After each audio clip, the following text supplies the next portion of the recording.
வணக்கம். இன்னைக்கு நான் உங்களுக்கு கொண்டு வந்திருக்க படம் மலையாளத்துல ரிலீஸ் ஆன கார்டியன் சொல்லிட்டு ஒரு வெறித்தனமான இன்வெஸ்டிகேஷன் படத்தை தான் கொண்டு வந்திருக்கேன். இந்த படத்தோட கதை எப்படி இருக்கும் அப்படின்னா, நம்ம ஹீரோ வந்துட்டு ஒரு கொலை பண்ணிடுவாருங்க. ஹீரோ கொலை பண்ணதை நம்ம போலீஸ்காரங்க கண்டுபிடிக்கணும். அப்படி இன்வெஸ்டிகேஷன் பண்ணும்போது போலீஸ் கண்ணிலே நம்ம ஹீரோ விரல விட்டு ஆட்டிட்டு போவாரு. அப்படிப்பட்ட ஒரு வித்தியாசமான கதையை தான் இன்னைக்கு நம்ம பார்க்க போறோம். And welcome to mister Sakthi voice over channel. இது வரைக்கும் நம்ம சேனலை யாராவது சப்ஸ்கிரைப் பண்ணாம பார்த்துட்டு இருக்கீங்க அப்படின்னா மறக்காம சப்ஸ்கிரைப் பண்ணிடுங்க. பக்கத்துல இருக்க பெல் ஐகானை பிரஸ் பண்ணிக்கங்க.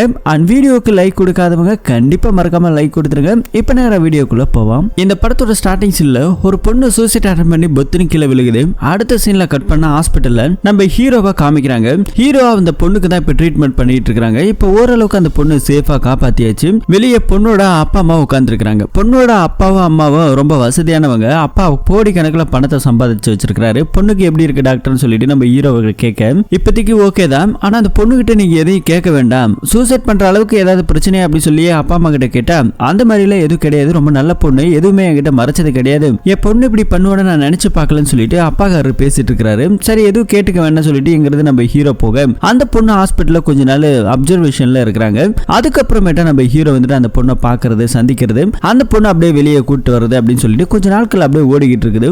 அந்த பொண்ணு நான் ஏன் சூசைட் பண்ணு சொல்லிட்டு நீங்க இது வரைக்கும் கேட்கவே இல்லையே, கேட்க மாட்டீங்களான்னு சொல்லி கேட்கும்போது நானே கேட்க கூடாதுன்னு இவ்வளவு நாளா இருந்தேன், சரி நீங்களே கேட்டீங்க என்ன ஆச்சு ஏன் பண்ணீங்க அப்படின்னு சொல்லிட்டு நம்ம ஹீரோ கேட்கும்போது தான் அந்த பொண்ணு ஒரு பையனை லவ் பண்ணிருக்கிறான், உண்மையா லவ் பண்ணிருக்கிறான். ஆனா அந்த பையன் இந்த பொண்ணை ஏமாத்திட்டு விட்டுட்டு போயிட்டானாம். சோ அதனால என்ன ஆச்சுனாக்கா இந்த பொண்ணு சூசைட் அட்டெம்ப்ட் பண்ணிட்டாலாம். இப்படி எல்லாம் கதை சொல்லிக்கிட்டு இருக்கும்போது நம்ம ஹீரோ ஏமா இதுக்கெல்லாம் சூசைட் பண்ணணும்னாக்கா நாளை இப்ப உயிரோட இருக்க கூடாது, நான் 8 வருஷமா ஒரு பொண்ணை லவ் பண்ணேன், அந்த பொண்ணு ஒரு அமெரிக்கா மாப்பிள்ள வந்து உடனே கழட்டி விட்டுட்டு போயிட்டா அப்படின்னு சொல்லிட்டு நம்ம ஹீரோ ஃபீல் பண்ணி சொல்லும்போது அப்ப என்னை விட நீங்க தான் பயங்கரமா பாதிக்கப்பட்டிருக்கீங்க போல அப்படின்னு சொல்லிட்டு இந்த பொண்ணு இப்படி பேசிட்டு அதுக்கப்புறம் டிஸ்சார்ஜ் எல்லாம் ஆயிடுச்சு. அப்பப்ப நம்ம ஹீரோவா அந்த பொண்ணு ரெண்டு பேரும் மீட் பண்ணிப்பாங்க. எதாச்சியா ரோட்ல போகும்போது கூட அந்த பொண்ணு ஒரு டைம் கார் ரிப்பேர் ஆகி நின்றுட்டு இருக்கும்போது அந்த வழியை நம்ம ஹீரோ போகும்போது ஹெல்ப் பண்றாரு. எங்க டாக்டர் போறீங்கன்னு சொல்லி அந்த பொண்ணு கேட்க இந்த மாதிரி ஒரு கிராமத்துக்கு ஒரு கேம்ப் போட்டிருக்கேன், ஃப்ரீயா ட்ரீட்மெண்ட் பண்றதுக்காக கிளம்பி போயிட்டு இருக்கேன், நானும் வரலாமான்னு அந்த பொண்ணு கேட்க இப்ப நம்ம ஹீரோ அந்த பொண்ணு ரெண்டு பேரும் ஒன்னா சேர்ந்து போறாங்க. அந்த ட்ரீட்மெண்ட் எல்லாம் போயிட்டு கிராமத்துல பாக்குறாங்க. இப்படி கொஞ்சம் நாளடைவுல ரெண்டு பேரும் மீட் பண்ணி பேசிக்கிறது, போன்ல பேசிக்கிறதுன்னு இது கொஞ்சம் அப்படியே லவ் மூட்ல கொஞ்சம் அப்படியே டிரான்ஸ்ஃபர் ஆயிட்டு இருக்கு. பொண்ணு வீட்லயே சொல்லியாச்சு, பொண்ணு அப்பா அம்மாக்கு ஓகே தான், டாக்டர் இல்லையா, இப்ப ரெண்டு பேருக்கும் கல்யாணம் பண்ணி விட்டு தனியா ஒரு வீடியோ எடுத்து கொடுத்து இவங்க தனி குடுத்தனமா இருக்கிறாங்க. இப்படி இவங்களோட லைஃப் ரொம்ப ஜாலியா சந்தோஷமா போயிட்டு இருக்கு. நம்ம ஹீரோ வந்துட்டு அப்பப்ப டைம் கிடைக்கும் போதெல்லாம் இந்த ஷூட்டிங் இருக்கு இல்லையா, துப்பாக்கியால சுடுற அந்த பயிற்சி எல்லாம் பண்ணிட்டு இருப்பாரு. வீட்லயே லைசன்ஸோட ஒரு துப்பாக்கி எல்லாம் வச்சிருப்பாரு, அதெல்லாம் வச்சு விளையாடிட்டு இருக்காங்க. கட் பண்ண இங்க ஒரு போலீஸ் டிபார்ட்மெண்ட்டை காமிக்கிறாங்க. இங்க ஒரு லேடி போலீஸ் வந்திருக்காங்க, புதுசா ஜாயின் பண்ணிருக்காங்க. இவங்க எஸ்பி கிட்ட வந்துட்டு ட்ரைனிங் எடுக்கிறதுக்காக கொஞ்ச நாள் எஸ்பி கூட டிராவல் பண்ண சொல்லி இருக்காங்க. இப்போ எஸ்பி அந்த புதுசா வந்த பொண்ணு அப்படியே கூப்பிட்டு வெளியே வராங்க. வெளியே வந்துட்டு இருக்கும்போது அந்த டீம்லயே ஃபாரன்சிக் டீம் எல்லாம் எல்லாமே இருக்காங்க. அப்போ வந்துட்டு ஒரு டிஸ்பிளேல ஒரு துப்பாக்கி தோட்டா வந்துட்டு கிராஸ் ஆயிருக்கு. அதை வந்துட்டு போட்டோ எடுத்து அந்த துப்பாக்கி தோட்டல இருக்கு இல்லையா, சில மார்க்குகளை வச்சு இது இந்த துப்பாக்கில இருந்து வந்த கன்னு தான் அப்படிங்கறத ஐடென்டிஃபை பண்றாரு. புதுசா வந்த பொண்ணு வேப்பா பாக்குறான். இதெல்லாம் எப்படி சார் கண்டுபிடிக்கிறது அப்படின்னு சொல்லி கேட்கும்போது ஒவ்வொரு கன்னுல இருந்து வரக்கூடிய துப்பாக்கிக்கு தோட்டா இருக்கு இல்லையா, அந்த தோட்டால வந்துட்டு சில மார்க் லைன் வந்துட்டு விழுகுமா. அந்த மார்க் லைனை வச்சு இது இந்த துப்பாக்கில இருந்து வந்த தோட்டா தான் அப்படிங்கறத ஈஸியா ஐடென்டிஃபை பண்ணலாம் அப்படின்னு சொல்லிட்டு இங்க நம்ம எஸ்பி இத பத்தி எல்லாம் சொல்லிட்டு இருக்காரு. கற்பனா இந்த நம்ம ஹீரோயினை காமிக்கிறாங்க. ஹீரோயினுக்கு வாழ்க்கை ரொம்ப சந்தோஷமா போயிட்டு இருந்தது இல்லையா, இப்ப அவங்களுக்கு ஒரு பயங்கரமான ட்விஸ்ட் ஆயிடுது. என்ன அப்படின்னா அவங்க வீட்டு வாசல்ல ஒரு கொரியர் ஒன்று வந்திருக்கு. அந்த கொரியரை ஓபன் பண்ணி பார்த்தா அதுல நிறைய போட்டோஸ் எல்லாம் இருக்கு. இந்த போட்டோஸ் எல்லாம் வந்துட்டு நம்ம ஹீரோயின் ஆல்ரெடி ஒரு பையனை லவ் பண்ணாங்க இல்லையா, அந்த எக்ஸ் பாய் ஃப்ரெண்டோட கூட ஒன்னா இருந்த போது இருந்த போட்டோஸ் வீடியோஸ் எல்லாம் இவன் வச்சிருக்கிறதா சொல்லி இப்ப போன் பண்ணியே மிரட்ட ஆரம்பிச்சிட்டான். ஒரு 50 லட்சம் ரூபாய் பணத்தை நீ கொடுக்கல அப்படின்னா இந்த போட்டோஸ் வீடியோஸ் எல்லாமே ரெடியா என்கிட்ட இருக்குது, இது எல்லாத்தையுமே சோசியல் மீடியா ரொம்ப வைரல் ஆக்கிடும், அப்ப வேற பயங்கர பணக்காரங்கிறது எனக்கு தெரியும், ஒழுங்கு மரியாதை நான் கேட்கிற பணத்தை கொடுத்துட்டேன்னா இந்த ஃபுட்டேஜ் எல்லாமே உங்ககிட்ட கொடுத்துட்டு நான் என் வேலையை பார்ப்பேன், இல்ல அப்படின்னு வச்சுக்கோ என்ன பண்ணணும் உனக்கே தெரியும் அப்படின்னு சொல்லிட்டு இவன் போன்ல பேசிட்டு இருக்கும்போது இது பாருங்க என்கிட்ட அவ்வளவு பணம் எல்லாம் கிடையாது, மிஞ்சி மிஞ்சி போனா ஒரு 5 லட்சமோ என்னதான் இருக்குன்னு சொல்லும்போது யாருக்கிட்டமா காது குத்துற, ஒரு பெரிய பணக்காரனோட பொண்ணு உங்ககிட்ட காசு இல்லைன்னு சொல்லும்போது இதெல்லாம் நம்புற மாதிரியா இருக்கு, ஒழுங்கா பணத்தை ரெடி பண்ணிட்டு கூப்பிடுன்னு சொன்னோடனே அவன் போன் காலை கட் பண்ண அடுத்த நிமிஷம் இந்த பொண்ணுக்கு என்ன பண்றதுனே தெரியல. நம்ம வீட்டுக்காருக்கு வேற தெரிஞ்சா என்ன சொல்லுவானோ என்ன பண்ணுவானோ, இருக்கிற வாழ்க்கையுமே வீணா போயிடுமா அப்படின்னு சொல்லி பயந்துட்டு இருக்கும்போது இந்த பொண்ணுக்கு ஒரு யோசனை வருது. திடீர்னு அவனோட எக்ஸ் பாய் ஃப்ரெண்டுக்கு இப்போ போன் பண்றான். போன் பண்ண அடுத்த நிமிஷம் இதை பாரு, உனக்கு நான் என்ன துரோகம் பண்ணேன், நீ தானே என்னை விட்டுட்டு போன, நான் உன்னை ஏமாத்தல இல்ல, இப்ப எதுக்காக என்னோட போட்டோஸ் வீடியோ நம்ம ஒன்னா இருந்ததெல்லாம் எடுத்து வச்சுட்டு என்கிட்ட மிரட்டுறே அப்படின்னு சொல்லி கேட்டா, ஏய் இதை பாரு ரொம்ப நாள் கழிச்சு கால் பண்ற நல்லா இருக்கியான்னு ஒரு வார்த்தை கேட்கலான்னு பார்த்தா, என்னடி ஓவரா பேசுற, நான் எதுவுமே பண்ணல, அந்த மாதிரி எல்லாம் விஷயம் என்கிட்ட எதுவுமே கிடையாது, என்னைக்கு நான் உன்னை விட்டுட்டு வந்தனோ அன்னைக்கு எல்லாத்தையும் தூக்கி போட்டேன் அப்படின்னு சொல்றான். அது இல்லாம வீடியோ ஃபுட்டேஜ் எல்லாம் என்கிட்ட எதுவுமே கிடையாது, ஒன்னா இருந்த போட்டோ மட்டும்தான், அதுவுமே நான் டெலிட் பண்ணிட்டேன் அப்படின்னு சொல்லி இந்த மாதிரி எல்லாம் சொல்லிட்டு இருக்கும்போது நடந்த விஷயத்தை பத்தி எல்லாம் இந்த பொண்ணு அவங்க கிட்ட சொல்லுது. அப்ப யாரும் நம்ம ஒன்னா இருந்ததை எடுத்து வச்சுட்டு அந்த மாதிரி பிளாக்மெயில் பண்றாங்க. யாரு என்னன்னு நான் பாத்துக்கிறேன், நீ ஒன்னும் ஃபீல் பண்ணாத, உங்ககிட்ட இருக்கிற பணத்தை மட்டும் கொடு, இந்த மாதிரியான ஆட்களை எப்படி டீல் பண்ணணும்னு எனக்கு தெரியும், உனக்கு எந்த பிரச்சனை வராம நான் பாத்துக்கிறேன் அப்படின்னு சொல்லிட்டு இவன் இங்க போன் கால் கட் பண்ண. அடுத்து நம்ம ஹீரோயின் வந்துட்டு போயிட்டு பேங்க்ல சேவிங்ஸுக்காக வச்சிருந்த ஒரு 5 லட்சம் ரூபாய் பணத்தை இப்ப வித்ட்ராவல் பண்ணி எடுத்துட்டு போறாங்க.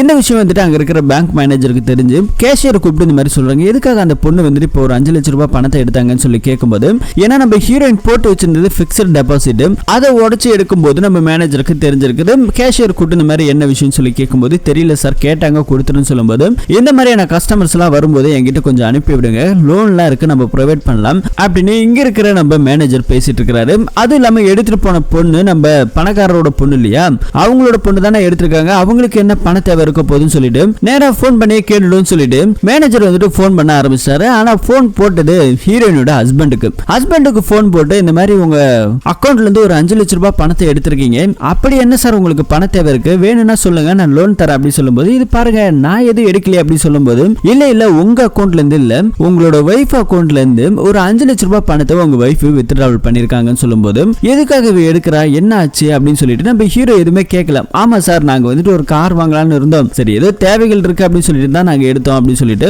இங்க நம்ம ஹீரோ போன் காலை கட் பண்ணாலும் ஹீரோக்கு பயங்கரமான சந்தேகம், நம்ம கிட்ட ஒரு வார்த்தை கூட சொல்லாம இவளுக்கு எதுக்கு 5 லட்சம் ரூபாய் பணம், ஒருவேளை இவ ஏதாவது தப்பு பண்றாளா, இல்ல இவ எதுலயாவது மாட்டிக்கிட்டாளா அப்படிங்கிற மாதிரி தெரியாம நம்ம ஹீரோ வந்துட்டு பயங்கரமா சந்தேகப்படுறாரு. அடுத்த சீன்ல கட் பண்ணா ஹீரோயினோட எக்ஸ் பாய் ஃப்ரெண்ட் இருக்கான் இல்லையா, அவன் என்ன பண்றானா, யார் போன் பண்ணாங்களோ அந்த நம்பரை ட்ரேஸ் அவுட் பண்ணி அந்த இடத்துக்கு கரெக்டா கண்டுபிடிச்சு போறான். அங்க ஒருத்தவன் இருக்கிற அசோகம் போன் பண்ணவன் கழுத்தை பிடிச்சு அப்படியே நெரிக்கிறாங்க. ஏண்டா என்னோட போட்டோ எடுத்து வச்சுக்கிட்டு எங்கிட்டே பிளாக்மெயில் பண்றேடான்னு சொல்லி அடிக்கும்போது, டே கையறா அப்படின்னு சொல்லிட்டு தட்டி விட்டுட்டு 2 பேரும் ஒன்னா போயிட்டு சரக்கடிக்கிறானுங்க. என்னடான்னு பார்த்தா நம்ம எக்ஸ் பாய் ஃப்ரெண்டும் இவனு சேர்ந்து தான் வந்துட்டு ஹீரோயின் கிட்ட பணத்தை பறிக்கணுங்கிறதுக்காக பக்கா பிளான போட்டு இவனுக்கு 2 பேரும் செயல்பட்டு இருக்கிறானுங்க. சோ இந்த விஷயம் நமக்கு இங்க காமிக்க அடுத்த ஒரு சீன்ல அப்படியே கட் பண்ணா நம்ம ஹீரோ உங்க ஃப்ரெண்டு வீட்டுக்கு போயிருக்காப்ல, போயிட்டு உன் காரை இன்னைக்கு ஒரு நாள் கூட நான் எடுத்துக்கிறேன், என்னோட காரை நீ யூஸ் பண்ணிக்கோ அப்படின்னு சொல்லிட்டு ஹீரோ ஃப்ரெண்டு காரை எடுத்துக்கிட்டு நேரா இங்க கிளம்பி போறாரு. என்ன பிளான் போட்டாருன்னு தெரியல மனுஷன். இன்னொரு சீன்ல கட் பண்ண நம்ம ஹீரோயினை காமிக்கிறாங்க. எக்ஸ் பாய் ஃப்ரெண்ட் போயிட்டு இந்த மாதிரி நான் அவங்ககிட்ட பேசிட்டேன், இருக்கிற பணத்தை மட்டும் கொடுத்து இப்போதைக்கு அவனோட ஆஃப் பண்ணணும், இல்லைனாக்கா நெட்ல கிட்ல போயிடுச்சு அப்படின்னாக்கா நமக்கு மான பிரச்சனையா போயிடுன்னு சொல்லிட்டு இந்த ஒரு விஷயம் நம்ம எக்ஸ் பாய் ஃப்ரெண்ட் ஹீரோயின் கிட்ட பேசிட்டு இருக்கும்போது, இந்த மாதிரி 5 லட்சம் ரூபாய் வித்ட்ராவல் பண்ணிட்டேன், எந்த இடத்துக்கு வரணும்னு சொல்லி நான் வந்து வாங்கிக்கிறேன்னு சொல்லிட்டு இவங்க ஒரு லொகேஷனை சூஸ் பண்றாங்க. ஹீரோயின் கார் எடுத்துட்டு அப்படியே வீட்டுல இருந்து கிளம்பும் போதுதான் ஹீரோ ஃப்ரெண்டு கிட்ட இருந்து எதுக்காக கார் வாங்கிட்டு வந்திருக்காருன்னா ஹீரோயினை ஃபாலோ பண்ணணுங்கிறதுக்காக. சோ ஃபாலோ பண்ணும்போது கூட தெரிஞ்சதுனாக்கா ஹீரோ கார்னு சொல்லிட்டு ஈஸியா ஐடென்டிஃபை பண்ணிடுவாங்க இல்லையா, அதை தெரியக்கூடாதுங்கிறதுக்காக ஹீரோ ஃப்ரெண்டு காரை வாங்கிட்டு இங்க ஃபாலோ பண்ணிக்கிட்டே போறாங்க. ஹீரோயின் ஒரு கட்டத்துல போயிட்டு அவங்க கிட்ட பேசிட்டு பணத்தெல்லாம் கொடுத்துட்டு அங்க இருந்து கிளம்பி ஆரம்பிக்கிறாங்க. அதுக்கப்புறம் அந்த எக்ஸ் பாய் ஃப்ரெண்ட் நம்ம ஹீரோ பாக்குறாரு, இவன் தான் யாரு அப்படின்னு சொல்லிட்டு இவனை ஃபாலோ பண்ணிட்டு நம்ம ஹீரோ போறாரு. அவன் வந்துட்டு ஒரு பாருக்கு வந்துட்டு கிளம்பி போறான். அங்க போயிட்டு பார்த்தாக்கா அந்த அசோகன் உட்கார்ந்து இருக்கிறான். மச்சான் நீ சொன்ன மாதிரி ஒரு 5 லட்சம் ரூபாய் பணத்தை வாங்கிட்டேன், இப்போதைக்கு இதை வச்சுக்கலாம், கொஞ்ச நாள் போகட்டும், அதுக்கப்புறம் கொஞ்சம் கொஞ்சமா அவகிட்ட பணத்தை கறக்கலாம் அப்படின்னு சொல்லிட்டு இவனுங்க 2 பேரும் பேசிக்கிட்டு இருக்கும்போது பக்கத்துல நம்ம ஹீரோ இது எல்லாத்தையுமே ஒட்டு கேட்டுட்டு தாங்க இருக்கிறாரு.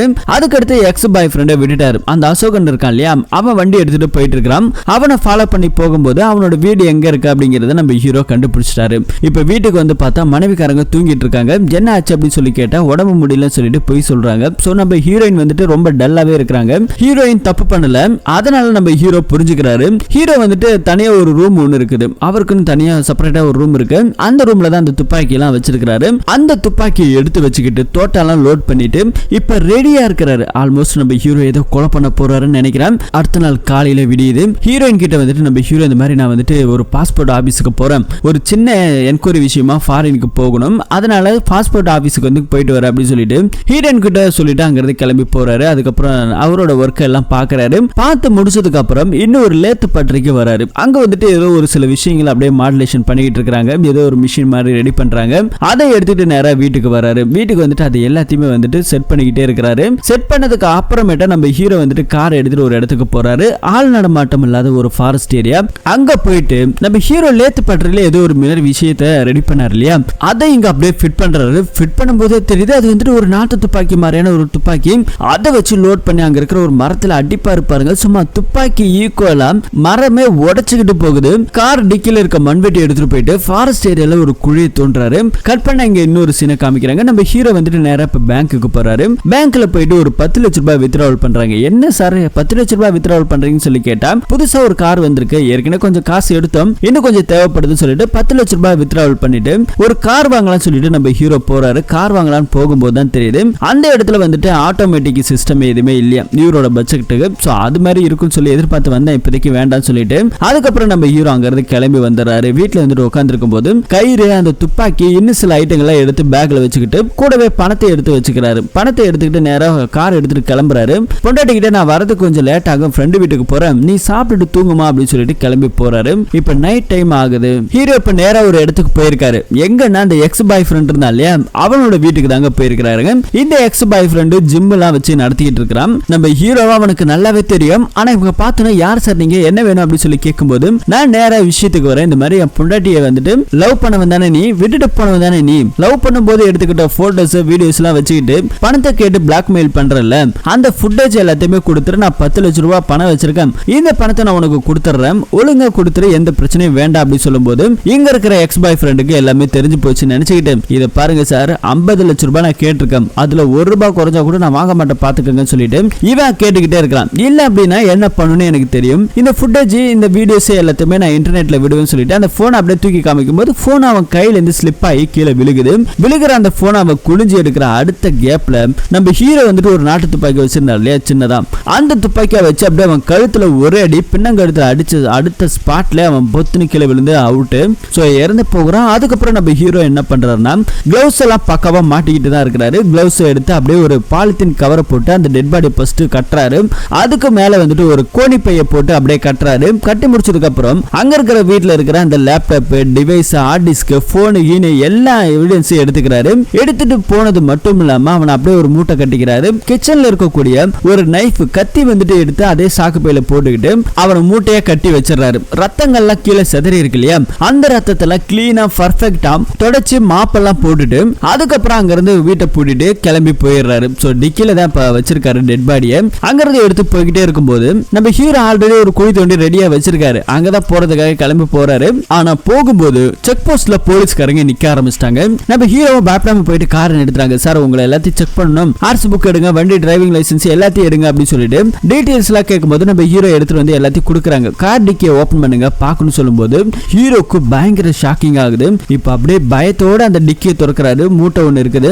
என்ன சார் இது அப்படின்னு சொல்லி கேட்கும்போது, இந்த மாதிரி மரச்செடி எல்லாம் வச்சிருக்கிறேன், அதுக்கான மண்ணு எல்லாம் இது உள்ள இருக்கு அப்படின்னு சொல்லிட்டு நம்ம ஹீரோ ஒரு பிட்ட போடுறாரு. அதுக்கப்புறம் வந்துட்டு சார் அவர் டாக்டர் சார் அப்படின்னு சொல்லிட்டு அங்க இருக்கிற பிசி ஒருத்தர் சொல்றாரு. அதுக்கப்புறம் சார் சாரி சார் மன்னிச்சிருங்க, நீங்க போற வர வண்டியெல்லாம் செக் பண்ண சொன்னாங்க, நீங்க கிளம்புங்க சார் நான் பாத்துக்கிறேன்னு சொல்லிட்டு அதுக்கப்புறம் நம்ம ஹீரோ கார் எடுத்துட்டு கிளம்பிடுறாரு. ஜஸ்ட் மிஸ்ல நம்ம ஹீரோ தப்பிச்சிட்டாரு. ஆனா போற வழியில எங்காவது போலீஸ் இருப்பாங்க, மாட்டிப்போம் அப்படின்னு சொல்லிட்டு உடனே யூட்டன் அடிச்சு என்ன பண்றாருன்னா அங்க வந்துட்டு ஆள் நடமாட்டம் இல்லாத இடமா பார்த்து அங்க ஒரு டிஜி ஒன்று இருக்கு, அந்த ஆறு மாதிரி இருக்கிற இடத்துல வந்துட்டு அந்த டெட் பாடி அப்படியே தூக்கி போட்டுட்டு வந்துடுறாரு. சோ நம்ம ஹீரோ இப்ப வீட்டுல வந்துட்டு பாக்குறாங்க, மனைவிக்காரங்க நல்லா தூங்கிட்டு இருக்காங்க. அதுக்கப்புறம் அந்த ஹார்ட் டிஸ்க் எல்லாம் எடுத்துட்டு வந்தார் இல்லையா, லேப்டாப் எல்லாத்தையுமே வந்துட்டு ஆன் பண்றாரு. ஆனா ஹீரோ வந்துட்டு அந்த போனை மட்டும் அங்கேயே சுவிட்ச் ஆஃப் பண்ணி தான் எடுத்துட்டு வந்திருக்காரு, சிம் எல்லாம் கழட்டிட்டு. ஏன் அப்படின்னா ஒருவேளை சிம்மை வந்துட்டு ட்ரேஸ்ஓவர் பண்ணி கூட கடைசியான சுவிட்ச் ஆஃப் ஆன இடம் நம்ம ஹீரோட வீடுன்னு சொல்லி கண்டுபிடிச்சிட கூடாதுங்கிறதுக்காக அவ்வளவு தெளிவா பக்காவா பிளான் பண்ணி எல்லாத்தையுமே எடுத்துட்டு வந்து இங்க ஒரு இடத்துல போட்டு எரிச்சிடுறாரு. எல்லாமே நம்ம ஹீரோ போட்டிருந்த ட்ரெஸ், ஷூ மேற்கொண்டு எரிச்சிடுறாரு. இப்ப அப்படியே அடுத்த நாள் காலையில காமிக்கிறாங்க, ஹீரோ வித்ட்ராவல் பண்ணார் இல்லையா 10 லட்ச ரூபாய் பணம், அதை அவங்ககிட்ட கொடுத்து ஈஸியா பிரச்சனை முடிக்கலாம்னு பார்த்தா அவன் வாங்கல, இப்ப செத்து போயிட்டான். இப்ப அந்த பணத்தை எடுத்துட்டு போயிட்டு திரும்பவும் பேங்க்ல டெபாசிட் பண்றாரு. என்ன சார் கார் வாங்கலாம் சொன்னீங்க, என்ன வாங்கல அப்படின்னு சொல்லி கேட்டா, நான் ஆட்டோமேட்டிக் கார் வாங்கலாம்னு சொல்லி ஆசையை எடுத்துட்டு போனேன் சார், ஆனா ஆட்டோமேட்டிக் கார் இல்லாதால ரிட்டர்ன் எடுத்துட்டு வந்துட்டேன், இது இருக்கட்டும் நான் வேணும் போது எடுத்துக்கிறேன் சொல்லிட்டு திரும்பவும் பிக்சர்ல அப்படியே போட்டுட்டு கிளம்பி வராரு நம்ம ஹீரோ. அடுத்த நாள் காலையில போலீஸ்காரங்கள்கிட்ட ஒரு கம்ப்ளைண்ட் ஒன்று வருது. நம்ம எக்ஸ் பாய் ஃப்ரெண்ட் ஒரு ஜிம் வச்சு நடத்திட்டு இருந்தா இல்லையா, 6 நாள் கிட்டத்தட்ட ஆயிடுச்சு, இந்த 6 நாளுமே அவர் வரவே இல்லைன்னு சொல்லிட்டு அந்த ஜிம்ல வேலை பார்க்குற ஒரு பொண்ணு கம்ப்ளைண்ட் ரைஸ் பண்ணிருக்காங்க. ஜிம் மாஸ்டர் வந்துட்டு காணாம போயிட்டாரு சொல்லி நிறைய போஸ்டர் எல்லாம் அடிக்கிறாங்க. இந்த ஒரு கேஸ் வந்துட்டு நம்ம போலீஸ்காரங்க மத்தியில பெருசா பேசப்படுது. சோ இப்ப அவரை பத்தி விசாரிக்க ஆரம்பிச்சதுல இவர் வந்துட்டு படிச்சு முடிச்சதுக்கு அப்புறம் ஃபேஷன்ல ரொம்பவே இன்ட்ரெஸ்டா இருந்ததால இவர் வந்துட்டு ஜிம் வச்சு நடத்திட்டு இருக்காங்க. இவரோட அப்பா அம்மா 2 பேருமே ஃபாரின்ல செட்டில்டு. சோ இவர் மட்டும் தான் இங்க இருக்கிறாரு. விசாரிச்சதுல இவருக்கு பெண்ணுங்க மேல கொஞ்சம் ஈர்ப்பெல்லாம் இருக்குது அப்படிங்கிற மாதிரி எல்லாம் சில விஷயங்கள் அப்படியே போய்கிட்டு இருக்கு. அதுக்கு அடுத்தது காணாம போன அந்த எக்ஸ் பாய் ஃப்ரெண்ட் ஃப்ரெண்ட் ஒரு ஜிம் வச்சு நடத்தினா இல்லையா, அந்த ஜிம்ல இருக்க பொண்ணு தான் கம்ப்ளைண்ட் கொடுத்தா. இப்ப அந்த ஜிம்முக்கு போயிட்டு போலீஸ்காரங்க விசாரிக்கிறாங்க. கம்ப்ளைண்ட் கொடுத்த அந்த பொண்ணு கிட்ட உங்க மாஸ்டருக்கு யாருக்கு மேலேயாவது சந்தேகம், டவுட், இல்ல இவங்க தான் இதை பண்ணிருப்பாங்க அப்படிங்கிற மாதிரி உனக்கு சந்தேகம் ஏதாவது இருக்காமா அப்படின்னு சொல்லி கேட்டா, அந்த மாதிரி எல்லாம் எதுவும் இல்ல சார் அப்படின்னு சொல்றாங்க. பொண்ணுங்களோட பழக்க வழக்கங்க அதெல்லாம் எப்படின்னு சொல்லி கேட்டா, அதெல்லாம் ரொம்பவே நிறைய இருக்கும். எப்பவுமே அவர் கையில ஒரு லேப்டாப்பும் கைமா தான் தெரிவாரு அப்படின்னு சொல்லிட்டு இந்த மாதிரியான விஷயத்தெல்லாம் இந்த பொண்ணு சொல்லிக்கிட்டு இருக்கிறா. அடுத்தது வந்துட்டு கட் பண்ணா இங்க போலீஸ் ஸ்டேஷன்ல காமிக்கிறாங்க. நம்ம டிஎஸ்பி எஸ்பி எல்லாமே வந்துட்டு எல்லாரும் உட்காந்து ஒரு மீட்டிங் எல்லாம் போட்டு இருக்காங்க. காணாம போன அந்த ஜிம் மாஸ்டரோட போனை வந்துட்டு ஹிஸ்டரி எல்லாம் செக் பண்ணி பாக்குறாங்க. செக் பண்ணதுல அவன் நிறைய பேர்கிட்ட, அதுவும் குறிப்பா லேடிஸ் கிட்ட தான் நிறைய பேசியிருக்கிறான். அக்கௌண்ட் டீடைல் எல்லாம் செக் பண்ணும்போது அவன் வந்துட்டு நிறைய பணத்தெல்லாம் வாங்கி போடுறது, இந்த மாதிரியான விஷயம் நிறைய நடக்குது. அவன் இல்லீகல் பிசினஸ் பண்றானா இல்ல லீகல் பிசினஸ் பண்றானா அது நமக்கு தேவையில்லாது. ஆனா பணம் வந்துட்டு நிறையவே வருது. ஒருவேளை அவங்க அப்பா அம்மா ஃபாரின்ல இருக்காங்க இல்லையா, அந்த மாதிரியான கூட ஏதாவது அவனுக்கு வரலாம் அப்படின்னு சொல்லிட்டு இதெல்லாம் ஒரு பக்கம் சந்தேகப்படுற மாதிரி இல்லாட்டாலும் அவனோட போன் அவன் என்னைக்கு காணாம போனோ அன்னில இருந்து இது நாள் வரைக்குமே சுவிட்ச் ஆஃப்ல தான் இருக்குது. சோ இப்படி எல்லாம் இருக்கும்போது போலீஸ்காரங்களுக்கு நிறைய சந்தேகம் வருது. அது இல்லாம அந்த லேப்டாப் இந்த மாதிரியான விஷயம்லாம் வேற கையில வச்சிருப்பான்னு சொன்னாங்க இல்லையா, அதை நம்ம எடுத்து அவன் வீட்டுக்கு போயிட்டு செக் பண்ணோம் அப்படின்னாக்கா கண்டிப்பா ஏதாவது க்ளூ கிடைக்கும் சொல்லிட்டு இப்ப அந்த இடத்துக்கு போறாங்க. அவனோட வீட்டுக்கு பூட்டெல்லாம் உடைச்சிட்டு தான் உள்ள போறாங்க. வீட்டுக்குள்ள போயிட்டு செக் பண்ணும்போது 1 லட்சம் ரூபாய் பணம் கிடைக்குது. மத்தபடி லேப்டாப்போ போனோ ஹார்ட் டிஸ்கோ எதுவுமே கிடையாது, எல்லாமே மிஸ்ஸிங் ஆயிருக்கு. ஒருவேளை இதெல்லாம் எடுத்துக்கிட்டு அவன் ஓடி போயிட்டானோ அப்படின்னு அங்க இருக்கிறவங்க போலீஸ்காரங்க கேட்கும் போது கூட இல்ல அதுக்கு வாய்ப்பு இல்ல, அப்படி ஒருவேளை அவன் இங்க ஊரை விட்டு காலி பண்ணணும்னு நினைச்சிருந்தானா இந்த 1 லட்சம் ரூபாய் பணத்தை எடுத்துட்டு போயிருக்கணும். இது வந்துட்டு ஏதோ ஒரு மாதிரி மிஸ்மேட்ச் ஆகுதுன்னு சொல்லிட்டு அங்க இருக்கிற எல்லா இடத்துலயும் தேடிட்டு இருக்கும்போது அங்க கிச்சன்ல வந்துட்டு இந்த கத்தியெல்லாம் சொருகி வைக்கிற ஒரு ஸ்டாண்ட் இருக்கு. அந்த ஸ்டாண்ட்ல ஒரே ஒரு கத்தி மட்டும் மிஸ் ஆகுது. சோ அப்படின்னா இந்த ஒரு கத்தி மட்டும் எங்க மிஸ் ஆகுது தேடுங்க சொல்லி வீடு முழுக்க தேடி பார்த்தாச்சு, ஆனா கத்தி கிடைக்கவே இல்லை. எஸ்பி இந்த பக்கம் நவரும் போது டைல்ஸ் வேற ஒரு மாதிரி பல கீச்சன் சத்தம் வருது. என்னடா இது சத்தம் வருதுன்னு பார்க்கும்போது தான் அங்க இருக்கிற லேடி போலீஸ் கேக்குறாங்க, என்ன சார் இங்க இடம் மட்டும் சத்தம் வருதுன்னு சொல்லி கேட்டா, புதுசா நம்ம டைல்ஸ் தொடச்சோம்னாக்கா அந்த இடம் ரொம்பவே சுத்தமா இருக்கும். அப்படி அந்த இடத்துல நகரும் போது நவுத்தும் போதுமே கண்டிப்பா அந்த மாதிரியான சத்தம் வரும். அப்ப ஏதோ ஒரு விஷயத்தை தொடச்சிருக்காங்கன்னு சொல்லிட்டு இவங்களோட டீம்ல ஃபாரன்சிக் லேடி ஒருத்தவங்க இருக்காங்க.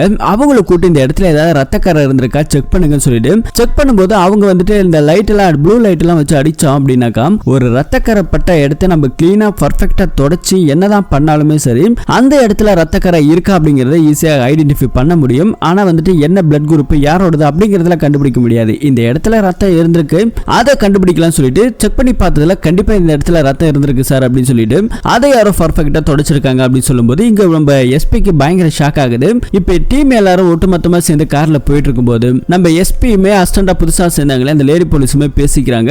அப்படின்னா கண்டிப்பா வந்துட்டு அந்த ஹார்ட் டிஸ்காக ஏதோ ஒரு விஷயம் இருக்குது, அதை பேஸ் பண்ணி தான் வந்துட்டு யாரோ ஒருத்தவங்க இந்த பையனை கிட்னாப் பண்ணிருக்கலாம் இல்ல கொலை பண்ணிருக்கலாம் அப்படின்னு இந்த பக்கம் போலீஸ்காரங்க எல்லாம் பேசிட்டு இருக்காங்க. இப்ப திரும்ப ஒரு மீட்டிங் நடக்குது. அப்ப எஸ்பி என்ன சொல்றாருன்னா கன்ஃபார்மா வந்துட்டு அந்த ஹார்ட் டிஸ்க்ல ஏதோ ஒரு விஷயம் இருக்குது, அதை சம்பந்தப்பட்ட நபர் தான் இந்த ஜிம்பாயை தூக்கிட்டு போயிருக்கணும் அப்படின்னு சொல்லிட்டு இங்க இருக்கிற எஸ்பி எல்லாம் பேசிட்டு இருக்காங்க. இப்ப அடுத்த நாள் கட் பண்ணா காலையில ஒருத்தர் மீன் எல்லாம் பிடிச்சிட்டு இருக்காரு. அப்படி அந்த ஏரியில மீன் பிடிச்சிட்டு இருக்கும்போது வலையில ஏதோ ஒன்று சிக்குது. அது என்னன்னு பார்த்தா நம்ம ஹீரோ தூக்கி போட்ட டெட் பாடி இப்ப வலையில மாட்டிக்கிச்சு. சோ அடுத்தது போலீஸ்காரங்க ஃபாரன்சிக் எல்லாருமே இந்த இடத்துக்கு வந்துடுறாங்க. இறந்து போன ஜிம்பாயோட டெட் பாடி கிடைச்சிருச்சு. போலீஸ்காரங்க இது வரைக்கும் அவன் மிஸ்ஸிங் சொல்லிட்டு தான் தேடிக்கிட்டு இருந்தாங்க. ஆனா இப்ப டெட் பாடி கிடைச்ச விஷயம் பார்த்து அவங்களுக்கே பயங்கர ஷாக் ஆகுது. மீடியால இருந்து நிறைய பேர் வந்து கேக்குறாங்க இன்வெஸ்டிகேஷன் போயிட்டு இருக்கு அப்படின்னு சொல்லிட்டு எஸ்பி லேடி போலீஸ் பேசிக்கிறாங்க. அப்ப வந்துட்டு எஸ்பி என்ன சொல்றாருன்னா இந்த மாதிரி அவனோட போன் ஹிஸ்டரி எல்லாம் எடுத்து பாருங்க சொல்லும்போது எடுத்து விசாரிச்சதுல வந்துட்டு அவன் நிறைய பொண்ணுங்கள்ட்ட பேசினது உண்மை. ஆனா வந்துட்டு ஒரு கிட்டத்தட்ட 5 வருஷத்துக்கு முன்னாடி பேசின ஒரு பொண்ணு கிட்ட கேப் விட்டு அதுக்கப்புறம் இப்ப ரீசன்ட் டைம்ல அவன் காணாம போறதுக்கு ஒரு 2 நாளைக்கு முன்னாடி பேசியிருக்கிறான் அப்படின்னு சொல்லும்போது அந்த நபர் யார் அப்படின்னு சொல்லி கேட்டா நம்ம ஹீரோவோட வைஃப் அப்படிங்கறத சொல்லிடுறாங்க. சோ இப்ப அவங்க கிட்ட போயிட்டு விசாரிக்கணும்னு சொல்லிட்டு போலீஸ்காரங்களும் லேடி போலீஸ் 2 பேரும் சேர்ந்து போயிட்டு நம்ம ஹீரோயின் அங்க இருக்காங்க அவங்கள கூப்பிட்டு விசாரிக்க ஆரம்பிக்கிறாங்க. விசாரிக்கும் போது இந்த மாதிரி அந்த ஜிம்பாய் வந்துட்டு நீங்க பாத்தீங்களா, அவங்களுக்கு உங்களுக்கு என்ன தொடர்புன்னு சொல்லி கேட்டேன். இந்த மாதிரி அவன் என் காலேஜ் மேட்டு, நாங்க 2 பேரும் ஒன்னா தான் படிச்சோம், படிக்கிற காலத்துல நாங்க 2 பேரும் ஃப்ரெண்டா இருந்தோம், பேசிக்கிட்டோம், பழகிக்கிட்டோம். 5 வருஷத்துக்கு அப்புறம் இடையில மீட் பண்ணோம், ஒரே ஒரு டைம் பேசணும் அவ்வளவுதான் அப்படிங்கிற மாதிரி நம்ம ஹீரோயின் சொல்ல இந்த விஷயம் உங்க வீட்டுக்காரருக்கு தெரியுமான்னு சொல்லி கேட்டா இல்ல நான் அவர்கிட்ட எதுவுமே சொல்லல, ஏன்னா இதெல்லாம் ஒரு விஷயம் சொல்லிட்டு நான் அவர்கிட்ட சொல்லனா நல்லா இருக்காது அப்படின்னு சொல்லிட்டு ஹீரோயின் பேசி முடிச்சதுக்கு அப்புறம் இங்க போலீஸ்காரங்க அடுத்ததான் அந்த ஜிம்பாய் கூட படிச்ச பொண்ணுங்களோட ஹிஸ்டரி எல்லாம் எடுத்து அதுல ஒரு பொண்ணு இங்க பக்கத்துல இருக்க அவளை போயிட்டு விசாரிக்க ஆரம்பிக்கிறாங்க. அவங்கள்ட்ட விசாரிக்கும் போது இறந்து போன அந்த பாய் ஃப்ரெண்டும் நம்ம ஹீரோயின் எப்படி அப்படி சொல்லி இந்த பொண்ணுகிட்ட கேட்கும்போது ஆமா அவங்க 2 பேரும் காலேஜ்ல இருந்து லவ் பண்ணாங்க, லவ் பண்ணதுக்கு அப்புறம் கொஞ்ச நாளுக்கு முன்னாடி தான் பிரேக்கப் ஆயிடுச்சு. இதனால அந்த பொண்ணு என்ன பண்ணானா நம்ம ஹீரோயின் சூசைட் பண்ண விஷயம் இதை பத்தின ஒட்டுமொத்த டீட்டெயிலுமே இந்த பொண்ணு சொல்லிட்டான். அதுக்கப்புறம் தான் இப்போ ஒரு டாக்டர் கல்யாணம் பண்ணிருக்கா, டாக்டருமே லவ் பண்ணி தான் கல்யாணம் பண்ணிக்கிட்டாங்கிற விஷயம் இப்போ இங்க போலீஸ்காரங்களுக்கு தெரிஞ்ச உடனே அடுத்து நம்ம போலீஸ்காரங்களுக்கு பயங்கர சந்தேகம் வருது. ஹீரோவை பத்தியுமே விசாரிக்க சொல்லிட்டாங்க. இப்ப மீட்டிங் நடக்குது. அந்த மீட்டிங்ல வந்துட்டு நம்ம எஸ்பி என்ன சொல்றாருன்னா, நான் சொல்ற மாதிரி கூட நடந்திருக்கலாம், ஒருவேளை இந்த எக்ஸ் இறந்து போன அந்த ஜிம்பாயும் ஹீரோயின்மே 2 பேரும் லவ் பண்ணாங்க இல்லையா, இவங்க லவ் பண்ண விஷயத்துல ஏதோ ஒரு விஷயத்தை வச்சு அவன் மிரட்டி இருப்பான். அதனால அந்த ஹார்ட் டிஸ்கை காப்பாற்றணுங்கிறதுக்காக அந்த பொண்ணு சம்பந்தப்பட்ட யாரோ ஒரு ஆளு தான் அதை போயிட்டு எடுத்திருக்கணும். இப்ப ஹீரோவை பத்தியும் ஹீரோயினை பத்தியும் பயங்கரமா விசாரிக்க சொல்லி இருக்காங்க. விசாரிச்சதுல என்ன டீட்டெயிலா கிடைச்சிருக்கு அப்படின்னா, அந்த பாய் ஃப்ரெண்ட் இறக்கிறதுக்கு ஒரு நாளைக்கு முன்னாடி தான் நம்ம ஹீரோயின் போயிட்டு பேங்க்ல பணத்தை எடுத்த விஷயம் இங்க இருக்கிற போலீஸ்காரங்களுக்கு தெரிஞ்சிருக்குது. இது ஒரு க்ளூவா இருக்கு. நம்ம ஹீரோவை பத்தி விசாரிச்சதுல ஹீரோ வந்துட்டு அன்னைக்கு பாய் ஃப்ரெண்ட் இறந்த அன்னைக்கு வந்துட்டு அவரோட போன் வந்துட்டு சுவிட்ச் ஆஃப்ல இருந்திருக்கு கிட்டத்தட்ட ஒரு 6 மணி நேரம். அது மட்டும் இல்லாம அன்னைக்கு ஃபாலோ பண்ணாரு இல்லையா, அன்னைக்கு வந்துட்டு ஹாஸ்பிட்டலுக்கு வரல அப்படிங்கிற விஷயமும் போலீஸ்காரங்களுக்கு தெரிஞ்சிருச்சு. அப்ப கண்டிப்பா நம்ம ஹீரோ தான் வந்துட்டு ஏதோ பண்ணிருக்கான் அப்படின்னு சொல்லி போலீஸ்காரங்களுக்கு பயங்கர சந்தேகம் வந்துருச்சு. இப்ப அவரை போயிட்டு விசாரிக்கணும். ஆனா விசாரிக்கிறது அவரை தான் விசாரிக்காம நம்ம விசாரிக்கணும் சொல்லிட்டு ஒரு பிளான் பண்ணி போறாங்க. அதுக்கு என்ன பிளான் அப்படின்னா, உங்ககிட்ட ட்ரீட்மெண்ட் பாக்குற ஒரு பேஷண்ட் எங்க கிட்ட தப்பு பண்ணி மாட்டிக்கிட்டாரு, அவரை விசாரிச்சதுல நான் அதை பண்ணல, இந்த டேட்ல வந்துட்டு நான் டாக்டர்கிட்ட ட்ரீட்மெண்ட் பார்த்தேன் அப்படிங்கிற மாதிரி சொல்லி எங்கிட்ட சொல்றேன், இது உண்மையா பொய்யா அப்படிங்கிற மாதிரி நம்ம அவரை விசாரிப்போம். விசாரிச்சோம் அப்படின்னாக்கா ஆமா உண்மைன்னு சொல்லியிருந்தா கண்டிப்பா அவர் உண்மை ஏதோ மறைக்கிறாரு, அவர் தான் குற்றவாளி அப்படிங்கறத நம்ம ஈஸியா கண்டுபிடிச்சலாம் சொல்லி அந்த ஜிம்பாய் என்னைக்கு இறந்தோனோ அன்னைக்கு டேட்டை பிளான் பண்ணிக்கிட்டு இப்ப நம்ம ஹீரோ கிட்ட போறாங்க. ஹீரோவை பார்த்து விசாரிக்க ஆரம்பிக்கிறாங்க. இந்த மாதிரி வந்துட்டு உங்ககிட்ட ட்ரீட்மெண்ட் பார்த்த ஒரு பேஷண்ட் வந்துட்டு தப்பு பண்ணிட்டேன்னு சொல்லிட்டு எங்கள்கிட்ட மாட்டிக்கிட்டான், நாங்க வந்துட்டு இந்த டேட்ல தான் தப்பு பண்ண அப்படின்னு சொல்லி அரெஸ்ட் பண்ணோம். ஆனா அந்த பேஷண்ட் என்ன சொல்றான்னா, இந்த டேட்ல வந்துட்டு நான் வந்துட்டு டாக்டர்கிட்ட ட்ரீட்மெண்ட் பார்த்தா வேணும்னா விசாரிச்சுக்கன்னு சொல்றான். நீங்க வந்துட்டு 18ஆம் தேதி நைட்டு எங்க இருந்தீங்க அப்படின்னு சொல்லி கேட்கும்போது தான் எந்த பேஷண்ட் யார் அது அப்படின்னு சொல்லி கேட்கும்போது அது உங்களுக்கு தேவையில்ல, நீங்க ஃபர்ஸ்ட் சொல்லுங்க, அதுக்கப்புறம் நான் எல்லாத்தையும் சொல்றேன் சொல்லி போலீஸ்காரங்க புத்திசாலித்தனமா பேச நம்மளுக்கு தான் உடம்பு முழுக்க மூளை இருக்கு இல்லையா. இப்போ என்ன சொல்றேன்னா, ஆமா நான் இன்னைக்கு ட்ரீட்மெண்ட் பார்க்கலாம் தான் போனேன், ஆனா எனக்கு வந்துட்டு மூட் அவுட் ஆயிடுச்சு, அதனால நான் கார்ல அங்கிட்டு இங்கிட்டு சுத்திட்டு நேரா வீட்டுக்கு வந்துட்டேன், நான் எங்கேயுமே போகல, அவன் போய் சொல்றான்னு நினைக்கிறேன் அப்படின்னு சொல்லி நம்ம ஹீரோ இங்க ஒரு பிட்ட தூக்கி போட, ஆமா நீங்க சும்மா தான் சுத்தினீங்க சொல்லிட்டு நாங்க எப்படி நம்புறது அப்படின்னு சொல்லி கேட்கும்போது ஹீரோ என்ன சொல்றாருன்னா, எனக்கு நல்ல ஞாபகம் இருக்கு, அன்னைக்கு நான் போகும்போது செக் போஸ்ட்ல போலீஸ்காரங்க என்ன விசாரிச்சாங்க, அதுக்கப்புறம் நான் எல்லா ப்ரூஃபையும் காமிச்சிட்டு தான் அங்கிருந்து கிளம்பி போனேன், வேணும்னா நீங்க வந்துட்டு போயிட்டு விசாரிச்சுக்கலாம் சொல்லிட்டு நம்ம ஹீரோ அசால்ட்டா பதில் சொல்ல இவங்களுக்கு அடுத்தது என்ன கேள்வி கேட்கறதுனே தெரியல. சரி நாங்க வரோம் அப்படின்னு சொல்லிட்டு கிளம்பி போறாங்க. இப்ப நம்ம ஹீரோ கிட்ட விசாரிச்சுட்டு வர நம்ம போலீஸ்காரங்க 2 பேர் கார்ல வரும்போது அவன் கரெக்டா தான் சொல்றான், அவன் வந்துட்டு எந்த தப்பு பண்ணலன்னு தான் தோணுது அப்படின்னு சொல்லி இவங்க 2 பேரும் பேசிட்டு இருக்க.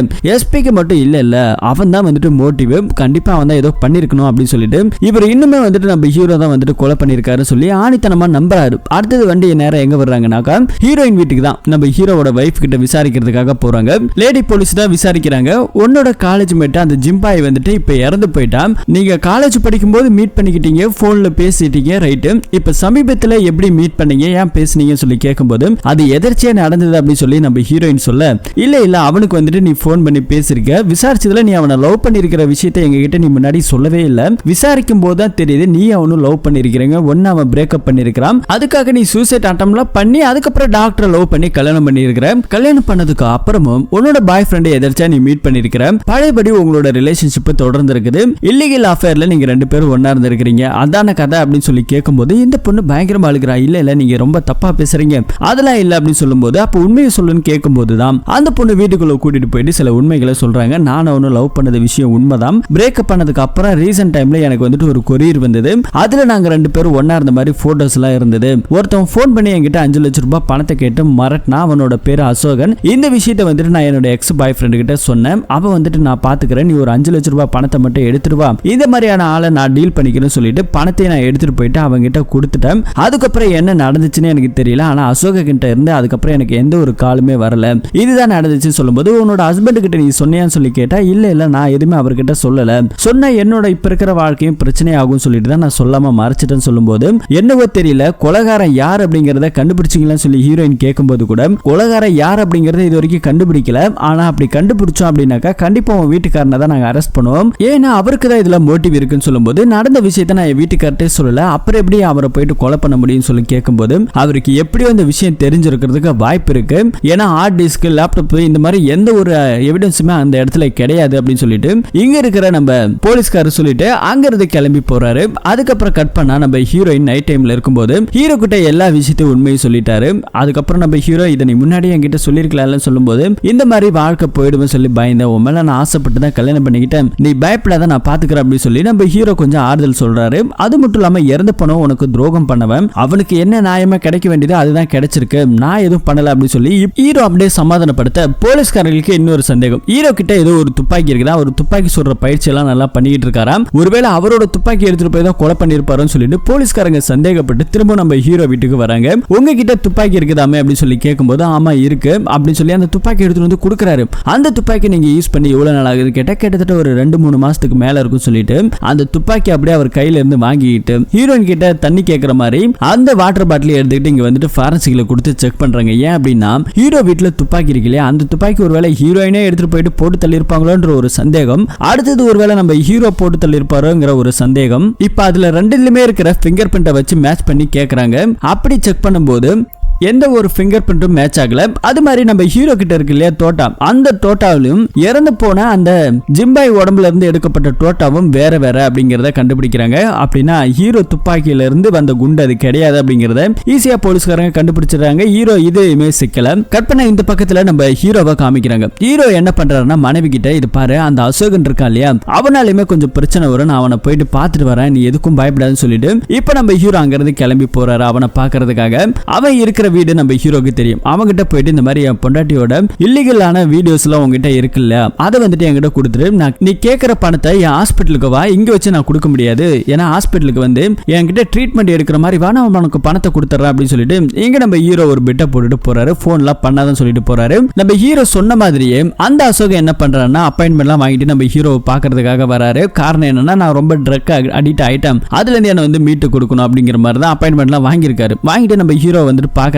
என்ன சார் பணம்லாம் ரெடி பண்ணிட்டீங்களா, கொடுங்க அப்படின்னு சொல்லி கேட்கும்போது, இது பாரு இப்போ என்கிட்ட பணம் இல்ல, நான் ரெடி பண்ணிட்டு சொல்றேன், நைட்டுக்குள்ள உனக்கு தந்துடுறேன் அப்படிங்கிற மாதிரி சொல்றாரு. எனக்கு நைட்டு நீ கால் பண்ணி உடம்பு முடியல உங்களை பார்க்கணும்னு சொல்லிட்டு ஒரு அப்பாயின்மெண்ட் திரும்ப வாங்க, அப்படி நான் உங்ககிட்ட வீட்டுக்கு எடுத்துட்டு வந்து பணத்தெல்லாம் கொடுத்து செட்டில் பண்றேன் அப்படின்னு சொல்றாரு. இப்ப சரியா வந்துட்டேன், எனக்கு கொஞ்சம் ட்ரக்ஸ் எல்லாம் தேவைப்படுது, குடுக்குறியா அப்படின்னு சொல்லி கேட்கிறாரு. அந்த மாதிரியான விஷயத்த நான் நைட்டே எடுத்துட்டு வரேன்னு சொல்லிட்டு இங்க இருக்கிற ஆளு கிளம்பும் போது நம்ம ஹீரோ என்ன பண்றாருன்னா நேரா இன்னொரு டாக்டருக்கு போன் பண்ணி இந்த மாதிரி என்ன பாக்குறதுக்கு ஒரு பேஷண்ட் வந்தாரு, அவர் வந்துட்டு பயங்கரமான ட்ரக் அடிக்டா இருக்கிறாரு, அவருக்கு வந்துட்டு உங்களை பாக்குறதுக்காக அப்பாயின்மெண்ட் நாளைக்கு காலைல வேணும்னு சொல்லிட்டு நம்ம ஹீரோ ஃபேக்கா ஒரு அப்பாயின்மெண்ட்டை வாங்குறாரு. எதுக்கு என்ன அப்படிங்கிறது தெரியல. அப்படியே நைட் டைம்ல கட் பண்ணா நம்ம ஹீரோ சொன்ன மாதிரி பணத்தை எல்லாத்தையும் எடுத்துக்கிட்டு நேரா இப்ப அந்த பையனோட வீட்டுக்கு போறாரு. கையிலே வந்துட்டு ஊசி எல்லாம் எடுத்துட்டு போயிட்டு அவனுக்கு இன்ஜெக்ஷனை போட்டு விடுறாரு. ஃபர்ஸ்ட் வந்துட்டு இன்ஜெக்ஷன் வந்துட்டு மெடிக்கல் ரீதியா போடுறாரு. ரெண்டாவது வந்துட்டு ட்ரக்ஸ் எல்லாம் கேட்டல எங்கேயா அது அப்படின்னு சொல்லிட்டு நம்ம ஹீரோ 2 ஊசி எடுத்து போட்டு விட்டுறாரு. அப்படியே அவனுக்கு பயங்கர ஜாலியா இருக்குது போல, சந்தோஷமா இருக்கிறான். யோ சூப்பரா பண்றே நீ, நான் போட்ட கூட எனக்கு இப்படி இருக்காதியா, நீ போறது பயங்கரமா இருக்கே அப்படின்னு சொல்லிட்டு அவன் ஜாலியா இருக்கான். அப்படியேடா மாப்பிள்ள இன்னும் கொஞ்ச நாள்ல நீ சொர்க்கத்துக்கே போற அப்படின்னு சொல்லிட்டு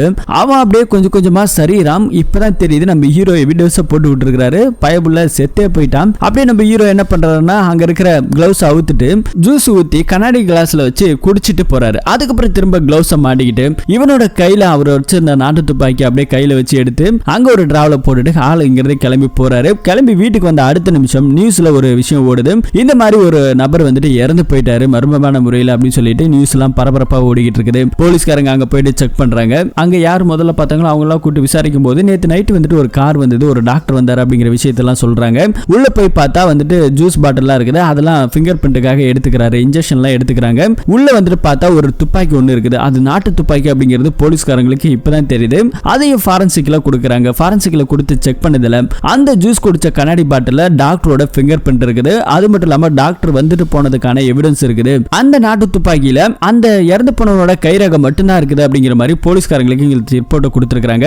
இதை வச்சு பார்க்கும்போது நம்ம ஹீரோ தான் வந்துட்டு சஸ்பெக்ட் அப்படின்னு சொல்லிட்டு ஹீரோ கிட்ட போயிட்டு விசாரிக்கிறாங்க. நீங்க எதுக்காக நேத்து அங்க போனீங்க அப்படின்னு சொல்லி கேட்கும்போது இந்த மாதிரி அவன் தான் எனக்கு அப்பாயின்மெண்ட் வாங்கினான், உடம்பு முடியலன்னு சொன்னா நான் கூட அவனுக்கு இன்னொரு டாக்டர் கிட்ட அப்பாயின்மெண்ட் வாங்கினேன், அவனுக்கு ட்ரீட்மெண்ட் கொடுக்கறதுக்காக தான் நைட்டு போனேன், வேணும்னு நீங்க விசாரிச்சுக்கங்க, ஒன்னும் பிரச்சனை இல்லை அப்படின்னு சொல்லி நம்ம ஹீரோ இங்கே தெளிவா பேசுறாரு. போலீஸ்காரங்க முறைச்சிட்டு போஸ்ட்மார்டம் ரிப்போர்ட் இப்ப வந்திருக்குது. போஸ்ட்மார்டம் ரிப்போர்ட்ல என்ன சொல்லியிருக்காங்கன்னா இறந்து போன நபரை யாரும் கொலை பண்ணல, அவர் ட்ரக்ஸ் ரொம்ப அளவுக்கு அதிகமா எடுத்துக்கிட்டதால தான் ஹார்ட் அட்டாக் வந்து இறந்து போயிருக்காரு, அவர் மெடிசன் எடுத்திருக்காரு, அதுக்கு மேல ட்ரக்ஸ் எடுத்துக்கிட்டதால தான் இந்த பிரச்சனையே அப்படிங்கிற மாதிரி இங்க இருக்கிற போஸ்ட்மார்டம் ரிப்போர்ட்ல எல்லாம் தெரிஞ்சிருச்சு. இப்ப அங்க கிடைச்சதுல ஒரு துப்பாக்கி, அந்த துப்பாக்கி இவன் தான் யூஸ் பண்ணிருக்கான்னு சொல்லிட்டு அங்க இருக்கிற மேல் அதிகாரி கிட்ட ரிப்போர்ட் சப்மிட் பண்ணும்போது இந்த கேஸை எப்படி முடிச்சிருக்காங்க அப்படின்னா இறந்து போன ஜிம்பாய்க்கும் இவனு சேர்ந்து தான் அந்த பொண்ணு கிட்ட பணம் பறிக்கிற மாதிரி பிளான், பணத்தை வாங்கினவன் அவன் ஷேர் கொடுக்கறதுல கொஞ்சம் பிரச்சனை பிரச்சனை வந்திருக்குது, இதனால வந்துட்டு நீ எனக்கு சரியா ஷேர் கொடுக்கலன்னு சொல்லிட்டு இந்த நாட்டு துப்பாக்கியால அசோகன் தான் வந்துட்டு அவனை கொலை பண்ணி எவிடன்ஸ் எல்லாம் அழிச்சிட்டு அவனை கொண்டு போய் வீசி இருக்கிறான் அப்படின்னு சொல்லிட்டு இந்த மாதிரி வந்துட்டு இந்த கேஸை முடிச்சிருக்காங்க. முடிச்சிட்டு ரிட்டர்ன் வரும்போது நம்ம போலீஸ்காரர் இருக்கார் இல்லையா, லேடி போலீஸ் கிட்ட சொல்றாரு, எனக்கு தெரியும் இது வந்துட்டு கொலை பண்ணது அசோகன் எல்லாம் கிடையாது, கண்டிப்பா நம்ம ஹீரோ தான் அப்படிங்கிற மாதிரி சொல்றாரு. அந்த டாக்டர் தான் அந்த கொலையை பண்ணிருக்கான், ஆனா அந்த ஆளுக்கு உடம்பு முழுக்க மூளை, பக்காவா வந்துட்டு பிளான் பண்ணி தான் இது எல்லாத்தையும் செஞ்சிருக்கான். என் வாழ்க்கையில நான் எந்த கேஸ்லயும் தோத்ததில்ல, முதல் முறையா இந்த கேஸ்ல நான் தோத்துட்டேன், ஒரு குற்றவாளியை தப்பிக்க விட்டுட்டேன் அப்படின்னு சொல்லி இவர் பயங்கரமா ஃபீல் பண்ணி பேசிட்டு இருக்காரு. லேடி போலீஸ் என்ன சொல்றாங்கன்னா, நீங்க வந்துட்டு குற்றவாளியை தண்டிக்கணும்னு நினைக்கிறீங்களா இல்ல நிரபராதியை தண்டிக்கணும்னு நினைக்கிறீங்களா? உங்க வழக்கப்படி பார்த்தாக்கா தப்பு பண்ணது அந்த 2 பேர் தான், அவங்க 2 பேருக்கான தண்டனை இப்ப கிடைச்சிருச்சு, நீங்க இப்பயும் தோத்து போகல சார் அப்படின்னு சொல்லி இங்க இருக்க லேடி போலீஸ் கேட்கும்போது கடைசியா வந்துட்டு நம்ம ஹீரோவை பாக்குறதுக்காக போறாரு. அவர்கிட்ட வாங்கிட்டு வந்து துப்பாக்கியை கையில கொடுத்துட்டு இதை அப்பப்ப யூஸ் பண்ணிக்கங்க இல்லைன்னா துருபிடிச்சிரும் அப்படிங்கிற மாதிரிலாம் ஒரு டைலாக் விட்டுட்டு துப்பாக்கியை கையில கொடுக்குறாரு. அப்ப நம்ம ஹீரோ என்ன கேட்கறாருன்னா, குற்றவாளியை கண்டுபிடிச்சிட்டீங்களா அப்படின்னு சொல்லி கேட்டா, உனக்கு நக்கல் தாயா அப்படின்னு நினைச்சிட்டு மனசுல நினைக்கிறாரு. இல்ல குற்றவாளி சில தடவை நம்ம கண்ணு முன்னாடி இருந்தாலும் ஹாரஸ் பண்ண முடியாது நிலைமை அப்படின்னு சொல்லிட்டு அங்க இருந்து நம்ம ஹீரோவை ஷோல்டர்ல தட்டி கொடுத்துட்டு போலீஸ்காரர் கிளம்பி போறாரு. நம்ம ஹீரோ ஹீரோயின் இப்ப பழைய மாதிரி 2 பேரும் ஒன்னா சந்தோஷமா வாழ ஆரம்பிச்சிட்டாங்க. இப்படி இந்த படத்தோட ஸ்டோரியும் முடியுது. எப்படி நம்ம ஹீரோ என்னமா பிளான் பண்ணி பக்காவா எல்லாத்தையும் செஞ்சிருக்காருல்ல, தம்ப்லைன்ல சொன்ன மாதிரி இந்த ஆளுக்கு உடம்பு முழுக்க மூலன்னு சொல்லலாம் இல்லையா, கரெக்டா இருக்கும் இல்லையா? என்ன ஏதுன்னு மத்தபடி கருத்துக்களை கமெண்ட்ல பதிவு பண்ணுங்க, படிச்சு தெரிஞ்சுக்குவோம். மீண்டும் ஒரு நல்ல படத்தோட கதையில திரும்பவும் சந்திப்போம். தேங்க்யூ.